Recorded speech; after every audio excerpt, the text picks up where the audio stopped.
إنشاء نص في مستطيل. يمكنك إنشاء النص في مستطيل وذلك كما يلي. اختر أداة النص ثم حاول رسم مستطيل كما هو واضح هنا. إذا سوف نحاول رسم مستطيل. لاحظ هنا تم تكوين طبقة جديدة layer 2. يمكن كتابة النص الذي تريده هنا، مثلا our programs، ثم تضغط على Enter. تحدد البرامج الخاصة بك، مثلا فلاش 10، اوفيس 2010 على سبيل المثال، رقم 3 على سبيل المثال اوتوكاد 2009. الآن يمكن تحديد أي جزء من النص، مثلا هذا الجزء، ووضعه على سبيل المثال في الوسط. إن أردت ذلك قم بإلغاء هذه الإشارة. كذلك يمكن تغيير لونه بشكل منفرد إلى أي لون آخر، مثلا اللون الأخضر. كذلك وضع مواصفات خاصة، على سبيل المثال أن يكون بولد إن أردت ذلك.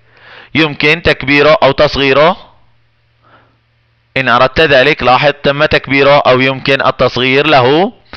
كذلك بالنسبة للبقية يمكن تعديل نوعية الخط المستخدم بالنسبة للعناصر المتبقية. لاحظ هنا، وتغيير الخط المستخدم، وتغيير اللون إلى لون آخر، مثلا اللون الأحمر. إذا يمكن تعديل أي جزء من النص بشكل منفرد عن الجزء الآخر. يمكن كذلك عمل التفاف للنص بالنقر على هذا الزر. لاحظ هنا يمكن اختيار أي نمط من أنماط الالتفاف الموجودة هنا. لاحظ هذا النمط، أو يمكن اختيار النمط فيش وجعله إما أفقي أو عمودي.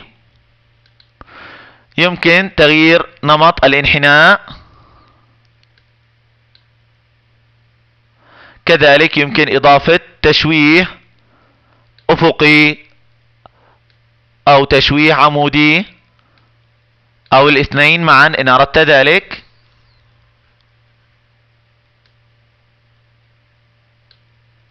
بعد الانتهاء انقر على OK.